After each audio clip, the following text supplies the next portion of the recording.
This question, मतलब fathers of computers, ठीक है। अब एक हमारे पास इसका होता है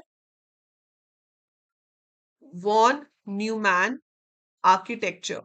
So von Neumann कौन है? He was also one of the scientists, one of the researcher who worked on the storage concept of computers. कि हमारे जो computers हैं उसमें हम सिर्फ इनपुट और आउटपुट ना कर सकें बल्कि स्टोर भी कर सकें। तो जो स्टोरेज का कंसेप्ट है वो किसने जनरेट किया था? मिस्टर वॉन न्यूमैन ने, ठीक है। सो वॉन न्यूमैन ने किया था, इसलिए उसको वॉन न्यूमैन आर्किटेक्चर कहते हैं। तो वॉन न्यूमैन आर्किटेक्चर का जो पूरा डायग्राम है वो ये होता है कि we have input unit, input unit के बाद आपके पास सीपीयू होता है और सीपीयू के बाद आपके पास आउटपुट यूनिट होती है, ठीक है। सो यहां पर आपके पास है सीपीयू। सीपीयू की फुल फॉर्म बताओ चैट में फटाफट से। What is the full form of CPU?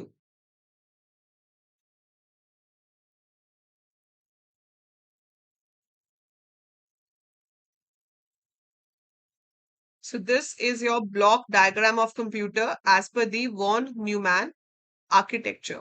So von Neumann, हाँ, John von Neumann, yes. So John von Neumann architecture के accordingly ये आपके कंप्यूटर का बेसिक स्ट्रक्चर है, ठीक है। So full form of CPU is Central Processing Unit. Very good. So full form is Central Processing Unit. So CPU stands for central, ये हम बचपन से पढ़ते आ रहे हैं, हम कहते हैं central processing unit. It is the brain of the computer system. So CPU is the brain of our computer system. अब ये फर्दर तीन पार्ट्स में डिवाइडेड है, A U, C U, M U. A U नहीं, A L U. So A L U, C U and M U. इन पे हम आएंगे। तो सबसे पहला काम किस पे आ जाता है? हमारा इनपुट पे। तो कंप्यूटर जो है वो एक डिवाइस है जो इनपुट लेता है, उसको प्रोसेस करता है और हमें आउटपुट देता है, ठीक है। अब इनपुट यूनिट में क्या होता है? ऑल द डिवाइसेस, जिन्हें हम पेरिफेरल डिवाइसेस कह सकते हैं, सो जिसके थ्रू कंप्यूटर में डेटा जाता है। So devices using which data enters the computer system, those are called input devices और इनपुट यूनिट। अब हमारे पास बहुत सारे इनपुट डिवाइसेस हैं जिसमें से कॉमनली यूज इनपुट डिवाइस में आपके पास आ जाता है कीबोर्ड, माउस। इसके बिना तो हम यूजुअली काम ही नहीं कर पाते कंप्यूटर पे। कीबोर्ड और माउस तो चाहिए ही ना। लैपटॉप पे भी आपके पास कीपैड होता है और ट्रैक पैड होता है जिसके ऊपर आप माउस फिंगर से यूज करते हो। So keyboard and mouse, these are the two main devices जो तो हम यूज करते ही करते हैं, ठीक है। कीबोर्ड और माउस के अलावा अभी माइक्रोफोन, मैं जो बोल रही हूँ आप क्यों सुन पा रहे हो? क्योंकि लैपटॉप में माइक्रोफोन इनबिल्ट है, या मैं एक्स्ट्रा माइक भी अलग से साथ में लगा सकती हूँ। सो माइक्रोफोन, कीबोर्ड, माउस ये आपके इनपुट डिवाइसेस हो गए। इसके अलावा अगर आप गेम्स खेल रहे हो तो आप जॉयस्टिक नाम का डिवाइस भी यूज कर सकते हो। अगर आपके पास कोई चीज पेपर पे है और आप उसको कन्वर्ट करना चाहते हो डिजिटल फॉर्म में, तो आप स्कैनर भी यूज कर सकते हो। आप देख रहे हो कि मैं यहाँ स्क्रीन पे लिख रही हूँ। What do you think, how is it possible to write on the screen? I have a pen tab, मेरे पास एक टैबलेट है जिसके ऊपर मैं लिखती हूँ पेन से और वो चीज स्क्रीन पे आती है। So this is again input device, है ना। Pen tab is an input device. Touch screen input हो गया, वो इनपुट और आउटपुट दोनों ही है, पर touch is an input.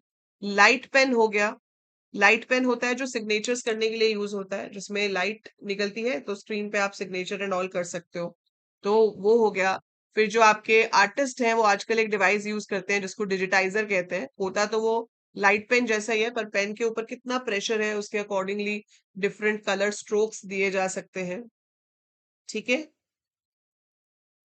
Computer वाला सेक्शन मैक्स 1 मंथ में हो जाएगा। तो हम आज 4 अप्रैल है, so first week of May से पहले हमारा कंप्यूटर अवेयरनेस का सेक्शन पूरा खत्म हो जाएगा। फिर हम सिर्फ एमसीक्यू एमसीक्यू एमसीक्यू करेंगे, सिर्फ प्रैक्टिस प्रैक्टिस प्रैक्टिस, ठीक है। मैराथन्स रखेंगे 100 एमसीक्यूज की एक साथ। फिर देखेंगे कि किसके सेंचुरी होती है और किसकी नहीं होती है, ठीक है। हाँ, camera, yes, digital camera, web camera. आप मुझे देख भी तो रहे हो, क्यों देख रहे हो? क्योंकि मेरे पास डिजिटल कैमरा है, ठीक है, सो that is also input device. तो ये सारे हमारे इनपुट डिवाइसेस के अंदर आ जाते हैं। आपको इवन ऐसा सिंपल सा क्वेश्चन आ सकता है कि which of the following is an input device या which of the following is not an input device. इतना इजी क्वेश्चन भी आ सकता है। तो इसलिए जितने इनपुट डिवाइसेस के नाम आपको पता हो, OMR, OCR, OMR, optical mark reader, optical character reader, these are also input devices. Yes Riya, very good. हाँ जी, लाइव क्विज भी होंगे संजय। ठीक है, सो OMR हो गया, OCR हो गया। सो ये बहुत सारे इनपुट डिवाइसेस हैं। नोट्स में ये सब है, मैं नोट्स आपको प्रोवाइड कर दूंगी। नोट्स ऑलरेडी हैं भी। आप ऐप के अंदर फ्री स्टडी मटेरियल सेक्शन पे जाओगे तो उसमें आपको फोल्डर मिल जाएगा IPU CET का, उसके अंदर आपको मिल जाएंगे नोट्स। और ऐप जो कोर्स वाले बच्चे हैं उनको तो कंटेंट सेक्शन में ही मिल जाएंगे। ठीक है, okay. Now we have your output devices. Before we discuss the central part, let's discuss the output devices also. Output devices में क्या है? स्क्रीन, मॉनिटर जिसे हम कहते हैं। अब स्क्रीन भी डिफरेंट डिफरेंट तरह की है। कैथोड रे ट्यूब है। कैथोड रे ट्यूब आजकल तो यूज ही नहीं होती, बट पहले होती थी, जो हमारे पहले वाले मॉनिटर्स होते थे। फिर आपके पास फ्लैट टीवी डिस्प्लेस हैं, जिसमें आपको प्लाज्मा, LED, LCD, ये सारे डिस्प्लेस पता होने चाहिए। तो ये आपकी स्क्रीन, दैट इज मॉनिटर, आपके आउटपुट डिवाइसेस में आ जाता है। देन आपका स्पीकर, जिससे आपको आवाज सुनाई दे रही है। आपका प्रिंटर, आपका प्लॉटर।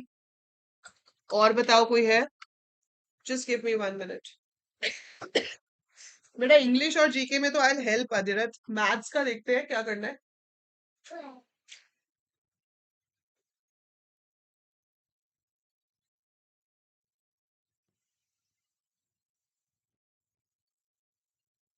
सो आप में से काफी लोगों ने इम्पैक्ट नॉन इम्पैक्ट का डिफरेंस सही बताया है। सो इम्पैक्ट प्रिंटर वो होता है जहां पर प्रिंटिंग हेड पेपर को टच करे। If the printing head touches the paper, it is said to be impact printer.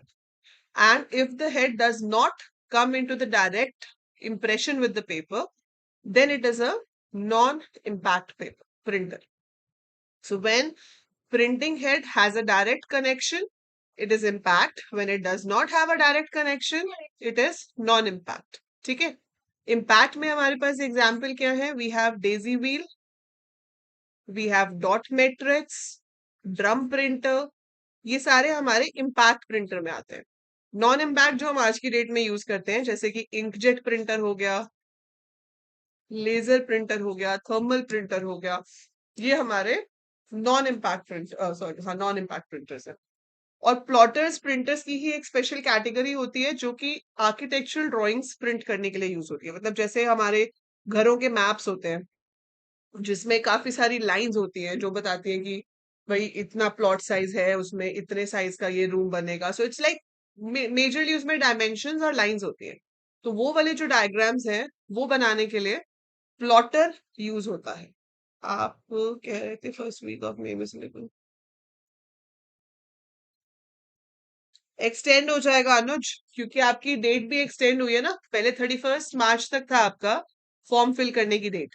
So that is extended till 10 April. तो आप उस हिसाब से लगा लो 10 दिन आपके पेपर भी एक्सटेंड हो जाएंगे। और BCA का पेपर हर साल सेकेंड वीक में होता है। ठीक है, तो आपका सेकेंड वीक ऑफ मई से पहले नहीं होगा। So don't worry about that. ठीक है, when it comes to impact printer, it involves mechanical components for managing printing, while on the other hand non-impact printers do not require mechanical। ठीक है, सो ये तो हो गया आपका output devices. Now tell me what is the full form of ALU? CUET के लिए government university. I tell Prince, I make a list and then share with you. हाँ जी, ALU की फुल फॉर्म बताइए। What is the full form of ALU? So CPU जो है वो आपका 3 हिस्सों में डिवाइडेड है, ALU, CU, MU। So ALU is arithmetic and logical unit। ठीक है, so ALU stands for arithmetic and logical units। I'm removing this all। ठीक है, ये मैं हटा रही हूँ अभी के लिए।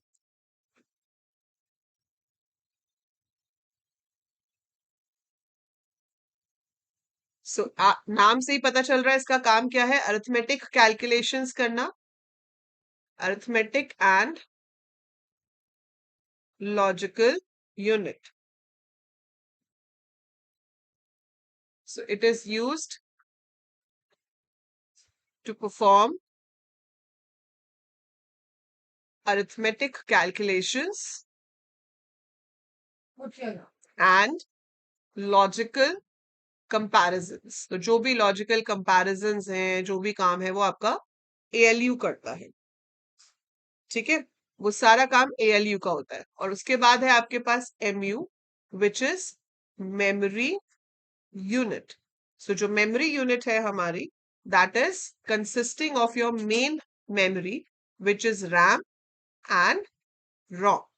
फिर आपके पास CU होता है. CU आपका CPU का इंटरनल पार्ट है, control unit. So control unit क्या करती है, it manages the flow of data, it manages the flow of data in the computer. मतलब कि आपके पास कब आपका इनपुट इनपुट डिवाइस से मेमोरी में जाएगा, कब वो मेमोरी से ALU के पास जाएगा, कब वो ALU से कैलकुलेट होके आउटपुट डिवाइस के पास जाएगा, क्या उसको सेकेंडरी स्टोरेज में स्टोर करने की जरूरत है या नहीं.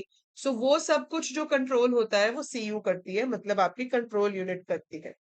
प्रिंसेस के नोट्स आपको ऐप में मिल जाएंगे, या आप टेलीग्राम ग्रुप ज्वाइन कर लो, वहां पे भी शेयर कर दूंगी मैं.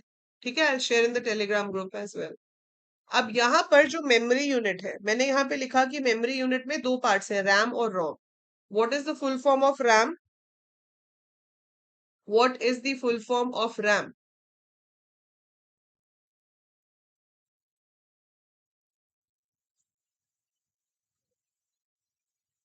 हाँ जी बताइए.